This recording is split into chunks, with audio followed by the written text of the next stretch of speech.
Hello दोस्तों, नमस्कार। मेरा नाम है पैडी। हेलो दोस्तों, मेरा नाम है रुंजी। और मैं हूँ धनश्री। स्वागत है आप सभी का हमारे यूट्यूब चैनल में जिसका नाम है रुंजी रिएक्शन। और आज हम रिएक्शन करने वाले हैं। हमें काफी सारे कमेंट्स आ रहे हैं और हमारे काफी सब्सक्राइबर भी बढ़ रहे हैं। आप सभी का शुक्रिया। और जिन्होंने अभी तक हमारे चैनल को सब्सक्राइब नहीं किया, प्लीज सब्सक्राइब कीजिए। और आज हम रिएक्शन लेके आए हैं, अगर सऊदी अरब का पेट्रोल खत्म हो जाए तो क्या होगा। क्योंकि सऊदी अरब देश है जो कि बहुत सारा पेट्रोल एक्सपोर्ट करता है, ऑयल एक्सपोर्ट करता है, तो उनका ही ऑयल खत्म हो तो क्या होगा आगे। क्योंकि लोग पेट्रोल की बचत नहीं करते, ऑयल की बचत नहीं करते, तो ऐसा जरूर होगा आगे। तो देखते हैं वीडियो और इनके ओरिजिनल चैनल को सब्सक्राइब कीजिए। उसकी लिंक हमारे डिस्क्रिप्शन बॉक्स में मिल जाएगी। तो चलो दोस्तों, वीडियो स्टार्ट करते हैं। चलो स्टार्ट करते हैं।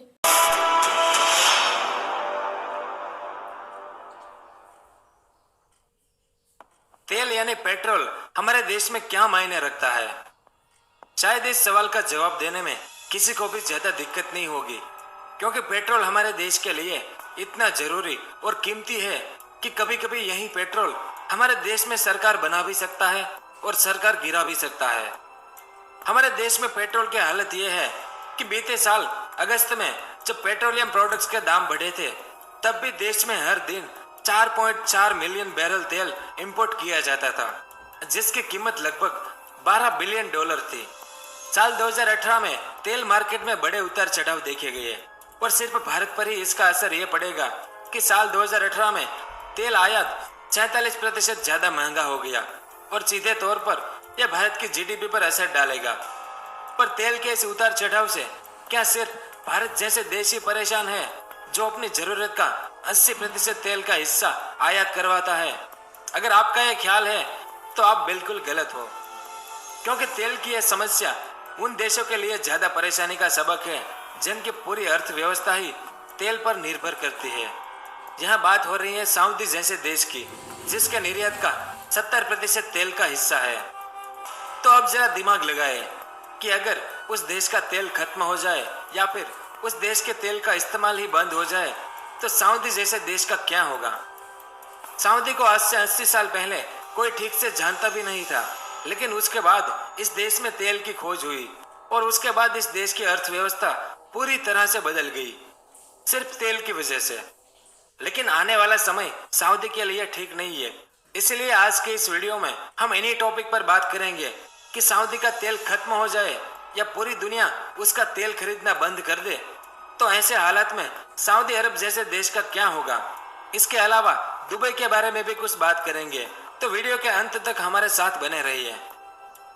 अगर आपको इस तरह के अजीबो गरीब वीडियो देखना पसंद है तो हमारे इस चैनल को अभी सब्सक्राइब करें और इस बेल आइकन को दबाना बिल्कुल ना भूलें, क्योंकि तभी आपको हमारा नया वीडियो मिल पाएगा।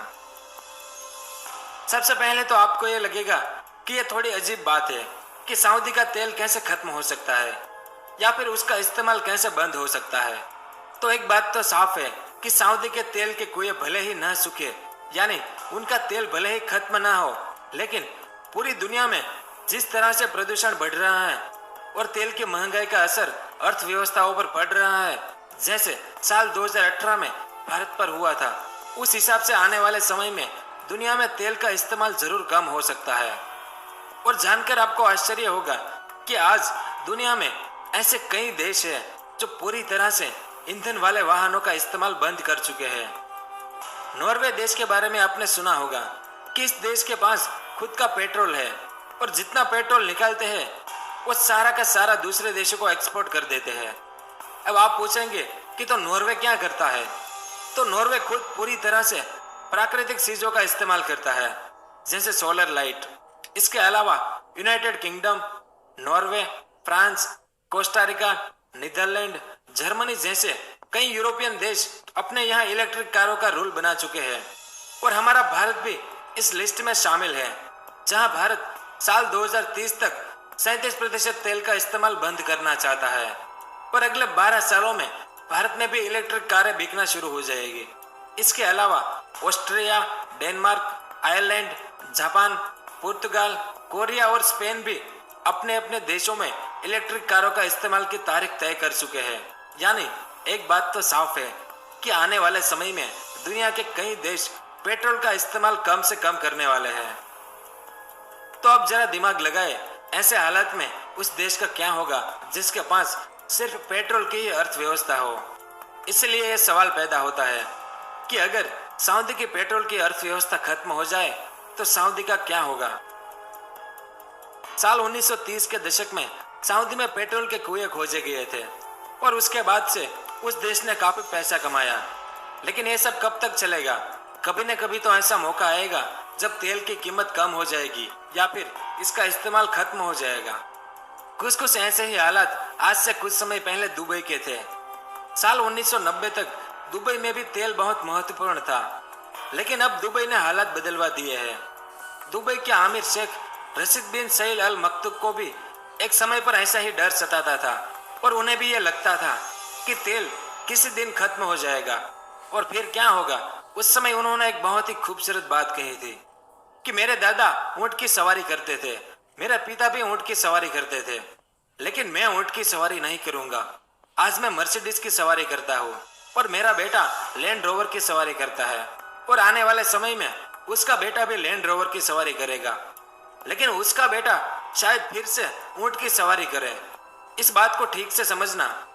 और यही कारण था कि दुबई ने अपनी अर्थव्यवस्था को टूरिज्म और अन्य चीजों की तरफ मोड़ा और दुबई की अब सिर्फ 2% जीडीपी ही तेल पर निर्भर करती है। पर सऊदी के साथ इसका उल्टा है। जब सऊदी में तेल का खुलासा हुआ था तब सऊदी ने अपने देश से टैक्स पूरी तरह से खत्म कर दिया था। इसके अलावा सऊदी में खाने और अन्य चीजों पर सब्सिडी दी जाने लगी थी। वहां के राज परिवार ने दुनिया भर में कई जगह प्रॉपर्टी खरीदी और सऊदी एक तरह से तेल की दुनिया का राजा बन गया। पर अब आगे क्या? क्योंकि ये साल 1938 नहीं है, ये साल 2019 की शुरुआत है। और एक तरफ जहां तेल का स्रोत हमेशा सऊदी के पास नहीं रहने वाला, वहीं दूसरी तरफ दुनिया के कई देश तेल की आयात कम करने में लगे हुए हैं। ऐसे में सऊदी की अर्थव्यवस्था बिना तेल के कारोबार के पूरी तरह झरमरा सकती है। पर सवाल यह है कि क्या सऊदी को यह नहीं दिखता? तो इसका जवाब है कि दिख रहा है और सऊदी इसके लिए बहुत कुछ कर भी रहा है। तो इसके लिए आने वाले समय में सऊदी क्या कदम उठाने वाला है?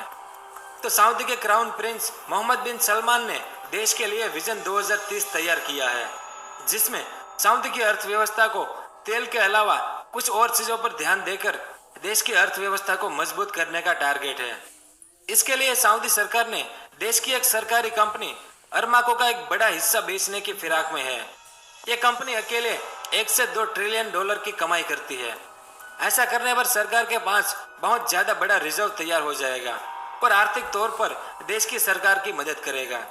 इसके अलावा प्रिंस मोहम्मद ने जो सॉफ्ट इस्लामिक रिफॉर्म करना शुरू किया है, जैसे आप जानते हैं कि कुछ समय पहले ही महिलाओं को ड्राइविंग की सुविधा देना शुरू हुआ है। देश में फिर से फिल्म थिएटर खोलना, महिलाओं को खेल स्टेडियम में जाने देना, महिलाओं को टीवी न्यूज पर आने देना और न्यूज एंकर बनने देना एक नए तरह की पहल है और इसे भी विजन 2030 के तहत देखा जा रहा है, जहां सऊदी का मानना है कि इससे फॉरेन इन्वेस्टमेंट बढ़ेगी। इसके अलावा सऊदी सरकार की तरफ से वेट टैक्स को जोड़ा गया है, जो सरकार को अच्छा खासा रेवेन्यू दे रहा है।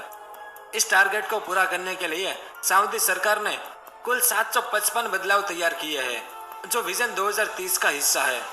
इसमें ट्रांसपोर्टेशन डेवलपमेंट भी शामिल है, जहां मक्का और मदीना का ट्रांसपोर्ट शामिल है। हालांकि वहां के लोग बहुत से रिफॉर्म जैसे टैक्स आदि का विरोध कर रहे हैं, पर सऊदी की सरकार को उम्मीद है कि ज्यादातर को मान लिया जाएगा। इसके अलावा सऊदी की तरफ से एक नया शहर बसाने का प्लानिंग भी चल रहा है, जिसका नाम कुदिया सिटी रखा गया है, जो लास वेगास शहर जितना बड़ा होगा और इस शहर में 6 नए थीम पार्क बनाएंगे।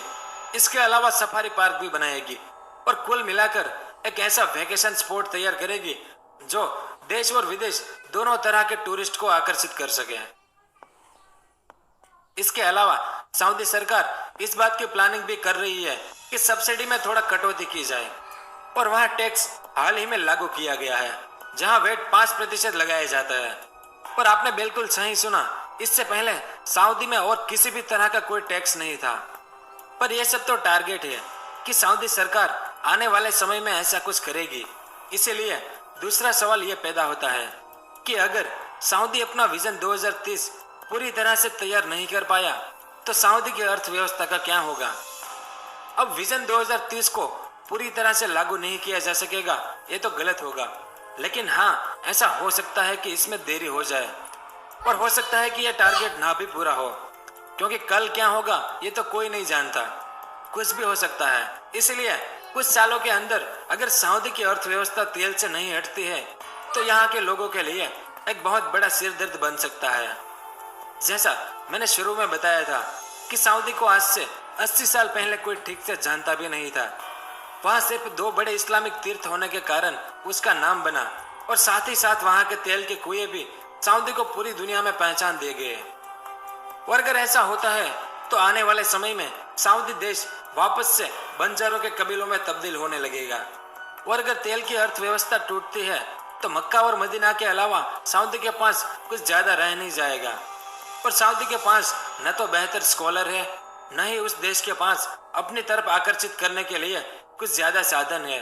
और अगर ऐसे में विजन 2030 का टारगेट पूरा नहीं हुआ तो जल्द ही सऊदी देश की अर्थव्यवस्था चरमराने लगेगी। अगर वीडियो अच्छा लगा तो लाइक करना। बहुत अच्छी होती है हमारे लोग लाइफ पे सबसे कीजिए के लिए जो कीजिए। और बहुत अच्छी वीडियो थी। और सऊदी अरब जो कि 1930 में वहाँ पे पेट्रोल के ऑयल के कुएं निकाले थे, खोज के निकाले थे। तब से वहाँ पे मतलब वो क्या बोलते हैं कि उनकी अर्थव्यवस्था हाँ उनकी हाँ चलती है, क्योंकि वहाँ पे तब कोई सब्सिडी लगाई थी फूड पे और कोई टैक्स भी नहीं लेते थे। लेकिन अब उन्होंने विजन 2030 निकाला है उनके प्रिंस मोहम्मद ने, और उस पे वैट 5% लगाया है। और वहाँ पे मक्का मदीना भी है। तो और उन्होंने एक उस विजन 2030 के तहत एक किडिया सिटी भी बनाने का सोचा है। वहाँ पे 6 थीम पार्क हो गए, क्योंकि फॉरेनर्स को आकर्षित करेंगे, पर्यटकों को आकर्षित करेंगे, ऐसा उनका है, क्योंकि उनकी अर्थव्यवस्था को वो मजबूती देंगी। और भी क्या बताया था, लेडीज को हाँ बहुत हाँ, जगह क्योंकि वहाँ पे लेडीज को बैन थे ड्राइविंग करना या एंकरिंग करना खेलों में भी, और वहाँ पे बैन हटाया। और क्योंकि उससे फॉरेन इन्वेस्टमेंट भी इंक्रीज होगी, ऐसा उनका मानना है। इसलिए उन्होंने ये भी खुले कर दिए। और भी क्योंकि भारत भी बहुत इम्पोर्ट करता है, क्या बोलते हैं, एक्सपोर्ट करता है ऑयल, और भारत में भी वो बहुत यूज होता है। लेकिन अब कम किया जाता है ना, क्योंकि ये खत्म होगा, क्योंकि कभी ना कभी तो खत्म होगा। प्रदूषण बढ़ रहा है लोगों का, लोग बहुत ही ओवर यूज कर रहे हैं उसका, तो ये कभी ना कभी तो खत्म होगा। इसलिए उन्होंने विजन 2030 भी किया। हर देश में ये हो रहा है। उन्होंने और अपनी क्या बोलते हैं इसे, और एक नॉर्वे शहर का भी बताया इस वीडियो में, क्योंकि वहाँ पे वो जो वहाँ पे उनका ऑयल निकलता है, लेकिन वो सभी एक्सपोर्ट करते हैं, वो खुद नहीं यूज करते। और वो यूज करते हैं इलेक्ट्रिकल कार और सोलर पावर जैसे उनकी बिजली यूज करते हैं। उसके अलावा यूके है, जर्मनी है, फ्रांस है, वहाँ पे भी इलेक्ट्रिकल कार ज्यादा यूज करते हैं लोग पेट्रोल की बजाय। और इंडिया में भी अब यही चल रहा है, 2030 तक 37% कम करेंगे वो ऑयल का इम्पोर्ट। और भी बताया, और दूसरे कंट्री के बारे में भी बताया कि वो भी अब सोच रहे हैं इसके बारे में। और ये वीडियो तो बहुत अच्छी थी, और आपको कैसी लगी ये भी बताइए। और चैनल पे पहली बार है तो सब्सक्राइब कीजिए।